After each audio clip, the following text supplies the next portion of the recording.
Hola, en esta ocasión vamos a hablar sobre los muros portantes. Primero vamos a pasar a definirlos y luego vamos a mencionar unas características del muro portante. Definición. ¿Qué nos dice la norma con respecto al muro portante? Nos dice que es un muro diseñado y construido en forma tal que pueda transmitir las cargas horizontales y verticales de un nivel al nivel inferior o a la cimentación. Estos muros componen la estructura de un edificio de albañilería y deberá tener continuidad vertical. Es correcto.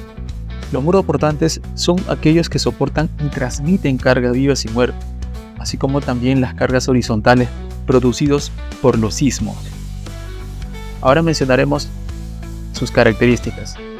1. Enmarcado en sus cuatro lados por elementos de concreto armado. La cimentación es considerado un elemento de confinamiento. Los elementos de confinamiento, columnas y vigas, producen en el muro resistencia ante fuerzas, atracción y compresión. De esta manera evita el aumento de la grieta diagonal producida en el muro de albañilería. Es decir, los elementos de confinamiento hacen que el muro tenga mayor capacidad dúctil. No confundir las columnas de confinamiento con las columnas de arriostro o columnetas.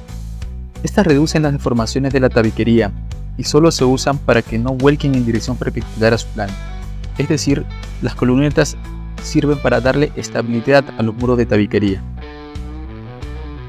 2. Distancia entre centro de columnas no exceda 2 veces h o 5 metros.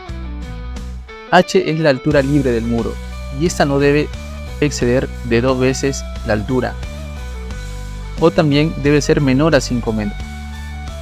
Ahora, el muro debe ser mayor o igual a 1,20 m para ser considerado muro portante.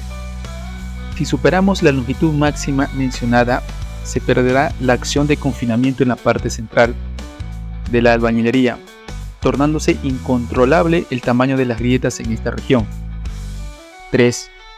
Utilizar unidades de albañilería según el cuadro de limitaciones de uso.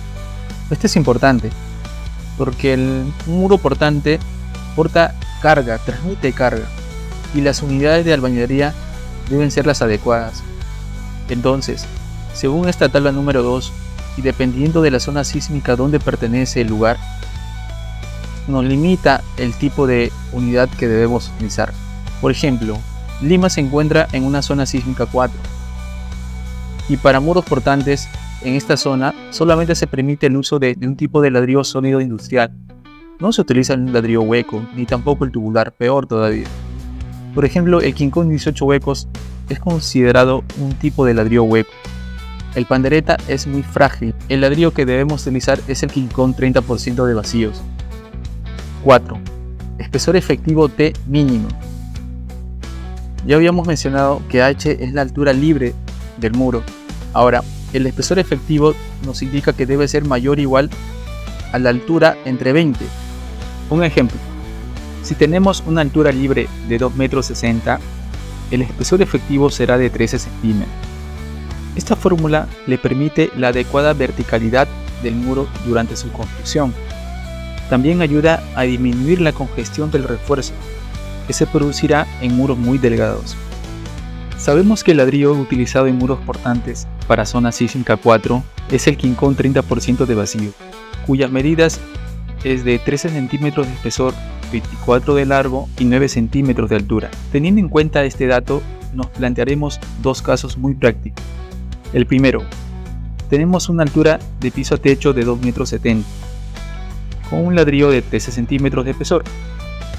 Entonces, nuestra altura libre del muro es máximo de 2,60 m, y para cubrir la altura faltante, una solución sería peraltando la viga solera, es decir, teniendo una viga solera de 30 centímetros de peral. Segundo, tenemos una altura de piso a techo de 3,10 metros. Para este caso la solución anterior ya no es dable, ya que el peralte de la viga solera sería demasiado, pudiendo generar comportamientos que no quisiéramos. La solución para este caso sería agregar una viga solera intermedia. Ojo, si tuviéramos alturas de piso a techo muy grandes, es mejor plantear muros de cabeza, ya que la altura libre del muro aumentaría por el espesor efectivo. 5. El espesor mínimo de las columnas soleras de confinamiento será igual al espesor efectivo del muro. 6. El espesor mínimo de la viga solera será igual al espesor de la losa de techo.